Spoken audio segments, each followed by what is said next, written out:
Well, hi, all you snowshoeing YouTubers out there. My name is Dan, and I'm here to show you how to make yourself a good set of snowshoe bindings. These are made out of rubber. This is what they look like. And here they are here's one mounted on a shoe. So you can see what they look like. They just tie on right here and here. And the reason I like these bindings so much is because, well, there's two reasons really. One is because they're so easy to put on and take off, and I'll show you that a little later on in the video. And the second reason is because once you put them on, they tend to stay on. Not like, I don't know, I haven't had much luck with the traditional leather harness type bindings. They tend to fall off on me. And this way you get to spend more time outside doing what you're there for, instead of messing with your bindings. So, like I said, they're made out of rubber, and I happened to find a thick piece of 1/4 inch. I don't know if it was gasket material or what it was, but 1/4 inch thick rubber, and I've had these for several years now, and they are still working good. Got a few more years left in them. But if you can't find anything this thick, you can sure use a truck inner tube. That'll work just fine.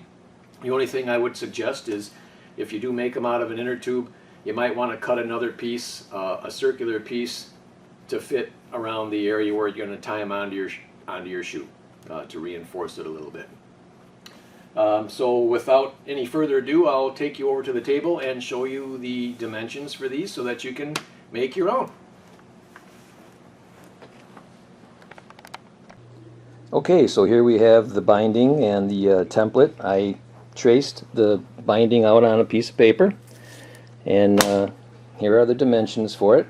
So as you can see, it's 13.5 inches long by 10.5 inches wide, and the actual shape of this shoe, or of this binding, is not that critical. I'm sure it would work if you just made this straight out to here. The outside shape is probably not that critical, but I don't know, I guess the less material the better. So the only thing that's really critical on this binding is the placement of the hole and the size of the hole for your boot.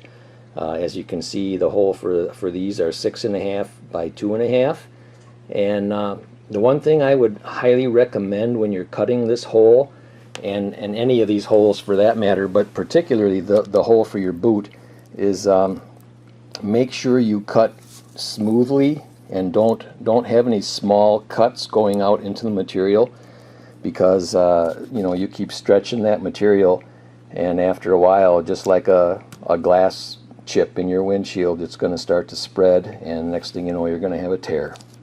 So be very careful and keep this hole nice and smooth on the edges. So then we have a 3/4 inch hole back here that I just use as a finger pull for pulling on the binding. And as you can see, this hole is 2.5 inches from the back of the binding. So the rest is pretty self-explanatory. I used a 1/4 inch hole punch for these holes, to tie it onto the shoe. This diameter here, this is actually like about a 2.5 inch radius.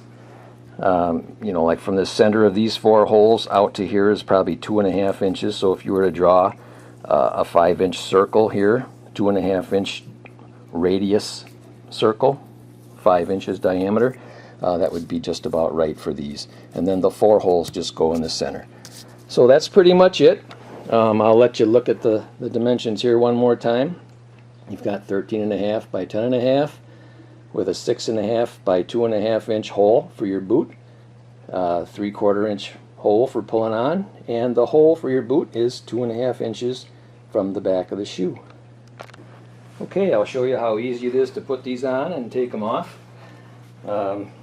Nothing to it really. You just slip your boot in, get it pulled up, grab it from behind, put it on, and you're done.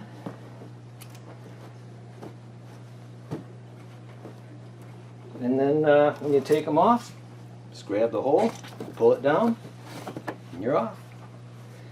Not much to it.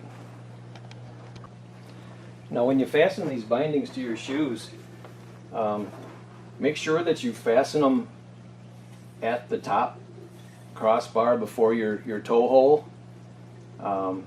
That way the placement of your boot hole will coincide and make your toe pivot up and down in the toe hole where it's supposed to. If you get it too low, you're gonna run into problems hitting down here.